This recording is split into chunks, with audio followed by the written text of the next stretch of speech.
Bienvenue dans la deuxième partie du tutoriel. Ici, nous allons voir un petit peu comment se présentent les composants Svelte, comment intégrer un composant dans un autre avec une notion de hiérarchie et tout simplement vraiment le b b.a-ba de la composition avec Svelte. Alors, dans un fichier Svelte, nous avons trois parties. Le HTML, comme ici présent, un script, où aussi nous pouvons faire tous les éléments logiques JavaScript,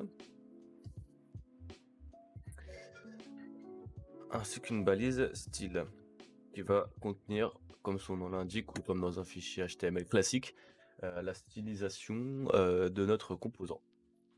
Alors bon, pour tester, nous allons pouvoir mettre un H1, lui donner un type display block et une background color deep blue, je sais pas si ça existe, ouais, cool. Non, ça n'existe pas. Très bien, juste blue dans ce cas-là, et en alignant le texte au centre. On enregistre, on voit que ça s'est bien passé dans l'ensemble et on a bien notre console log, notre élément hello world au milieu avec un fond bleu. Alors tout ceci c'était juste pour vous montrer. Maintenant ce que nous allons faire c'est implémenter un composant header, donc quelque chose qui va aller tout en haut pour tout simplement nous dire le titre de l'application et un petit loader pour quand on charge un fichier CSV, montrer à l'utilisateur qu'un fichier est en train de charger tout simplement. Nous allons donc commencer par cet élément-là, qui est fiche loader, parce que notre loader va ressembler à une méduse.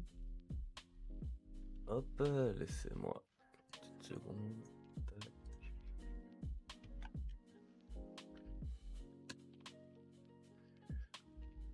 Hop. Alors, au niveau du script, hop, ce que l'on va faire, c'est créer une fonction qui va s'appeler range, qui va, comme en Python, nous donner des chiffres qui vont de 1 jusqu'à la taille maximale choisie dans les arguments. Ici, start égale 0. On va retourner tout simplement un arrêt, donc un tableau qui sera de taille size comme défini dans les arguments. On va récupérer les keys, donc 0, 1, 2, 3 jusqu'à size. Et on va les mapper avec le offset donc de startat. Juste startat. Hop. Une fois que nous avons créé notre constante range, elle sera accessible directement au niveau du HTML. C'est ça la puissance de Svelte. Ensuite ici, le mot-clé export nous permettra de passer des props, donc de parents à enfants. C'est très utile de le savoir. Donc nous avons notre size, et si on lui met une variable, enfin si on lui donne une valeur, ce sera la valeur par défaut. Donc il sera surchargé si jamais nous passons par les props. Il est très important de mettre un let et pas un const ici, car sinon eh bien, ce sera une constante et donc ce ne sera pas possible de la modifier, ça créera des effets de bord non désirables.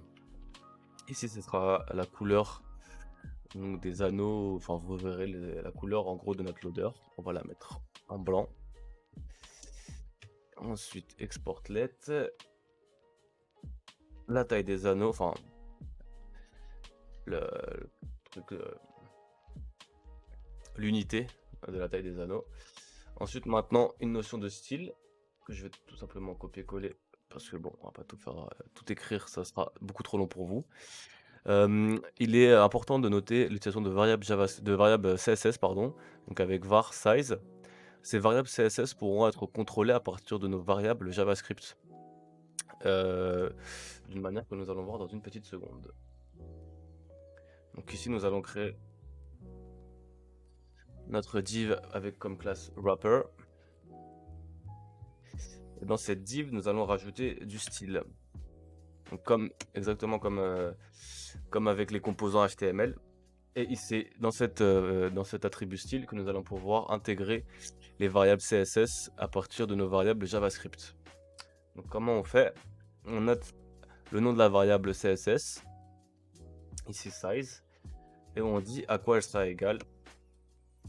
Dans notre cas, la taille sera égale donc à la taille, suivi tout de suite après de l'unité. Hop, et nous allons faire pareil pour les autres éléments, donc color, motion 1, motion 2, motion 3. De cette manière-là.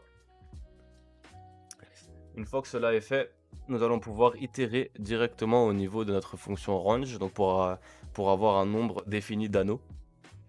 Vous allez voir visuellement à quoi ça ressemble, ce sera beaucoup plus parlant. Donc nous allons avoir 6 anneaux. Pas obligé de mettre le 0. As version. Donc each permet tout simplement d'itérer au travers de tous les éléments d'une liste. C'est un peu le fort de Svelte. À l'intérieur, nous allons pouvoir mettre notre classe ring, que nous allons pouvoir fermer directement car elle ne contiendra pas d'autres codes. Et pareil qu'au-dessus, une classe style, enfin un attribut style, pardon, qui nous permettra de définir plusieurs éléments. Donc le délai de l'animation, etc. Une fois que nous allons ça, nous allons pouvoir ajouter l'élément header qui contiendra ce loader. Cet élément header va donc importer directement Jellyfish Loader from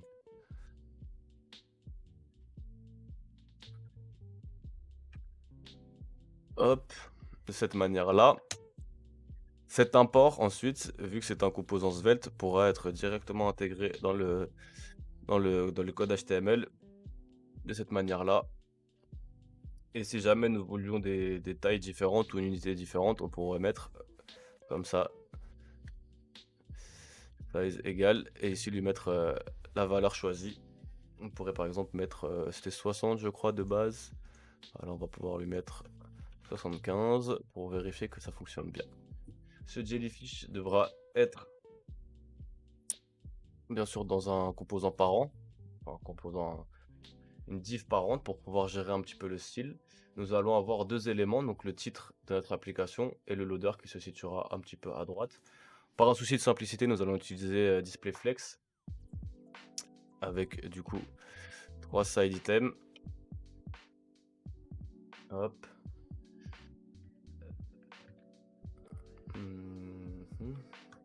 De cette manière-là.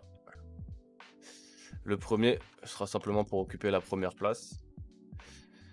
Le second ce sera l'autre loader et au milieu nous aurons notre titre Svelte CSV Reader. Hop, on va rajouter du style à tout ça, pour que ce soit quand même un peu plus sympa.